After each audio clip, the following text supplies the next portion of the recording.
greater demand of housing or not? Yes, for people like us that need homes, everyone needs a home. But they need to be affordable. Yeah. Because people are on a tight budget. And obviously we know that obviously the wage isn't good enough. What is it, like £8 an hour? That's not enough. £8.21 for the national living wage, I believe it is. Yeah, that's right, yeah. For people that are 21 and over, I believe it's £7 something. That's just ridiculous. And I meant, that's just, you can't do that. Yeah, you can't live off that. That's just ridiculous. But yet... But they do say by 2020 it will go up to £9 an hour. Yeah, but that's not good enough. It's still not good enough, no. Because times are getting hard.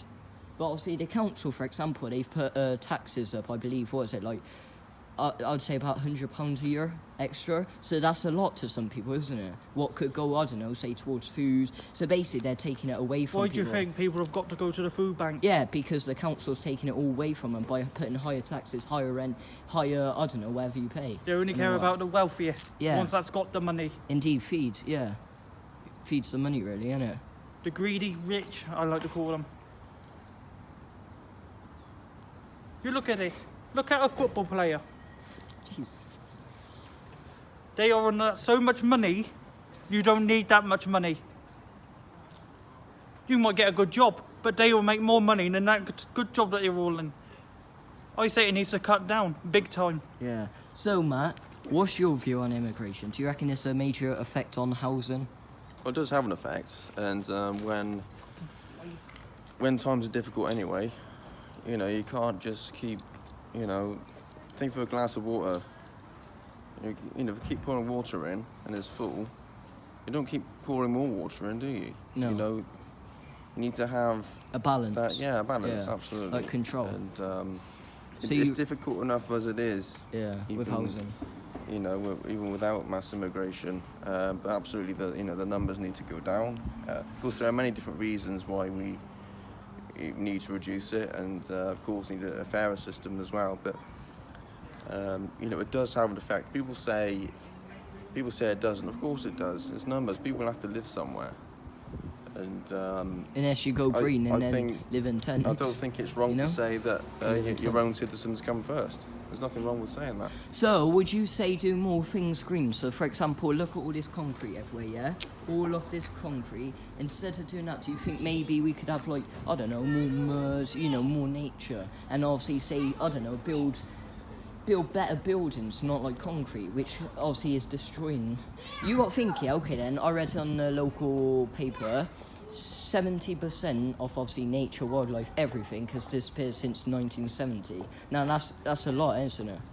That's way over half, which is obviously devastating because obviously we rely on like rabbits, you know, farm animals. But yeah, okay then. So on ITV West Country yesterday, I watched it. There's a council-owned farm in Somerset. Yeah, Somerset, and obviously they want to take it off the farmer, but obviously a farmer can't afford to obviously keep his cows anywhere, so then he has to sell that on, which then he's selling his livelihood on, and so then he's disadvantaged from it. So would you say maybe they're taking like people such as himself for granted, like farmers who really like don't have enough money but they can pay the rent and everything like what the council wants, but yet they'd rather build like loads and loads and loads of houses on, because I know they're trying to sell it off a building development to build more houses, which we don't need. We've already got enough houses already, really. Well, yeah, absolutely. I think the issue is some farmers think, well, they've had enough of farming, they'll sell their land for a lot of money, and well, that's it, you know. Yeah, but that's not. Well, that is part of the point as well, you know. Farmers will make a hell of a lot more money probably out of selling their land for development than what they do from selling their products, you know. Yeah, but we know that's not always the case though, because obviously farmers, they work their hardest, but yet they don't get like subsidies or anything from like government. It's not good enough anyway. Well, they don't get a lot. Like, you got to think they've got to try and make ends meet for their family, you know, try and sell their cows and that. It's a full-time job. But yeah, what are they getting back from it? From the government, apart from the government trying to take their land off them all the time. and authorities, you know, because they've got the money, which is obviously a taxpayer's money, because they've got that money, they think, oh, you know, they overrule everyone. Do you agree? Yeah, I don't think subsidising is the way forward, because it's actually quite inefficient. I think subsidising's only been needed because there hasn't been much choice. But of course, taxes, that's an issue. Oh, I mean, I know, you shouldn't tax people for food. You know, we need food, and you know, there's just too many taxes. There's too much over-regulation, and that's why we need to get out. We need to get out of the EU and take back control of our our laws and directives and stuff to make it fairer. See, this is the people who came to. I'll show you. So this me, that's Matt, and that's Nathan. See, it just shows we are young people who's obviously caring about our future, which obviously we need more people to get out. No matter what's your views or opinions or political parties, get out and join us. We will obviously be active on social media so you can find out when more dates are going to be and stuff like that. So please join us. We need more numbers to obviously make ourselves heard. Look, we are young people. We're not like old or what Remainers or, you know, like people try to make out, oh, that we're all old people, we don't care, like, because we're young. But in fact, we do, because we're the only people here. So it shows we care about our future and obviously other people's future as well. Would you agree, you two? Yes. Absolutely. Absolutely. Yeah. You know, if you don't get out and make a noise, don't get out and... then your voices will not get heard at all. Yeah, absolutely. So, okay then, so obviously the council's not came out speaking to us, like, you know, like the leader or any councillors. So what's your view on that? Because obviously they're in there. Look, you can't even see them. I expect some of them are.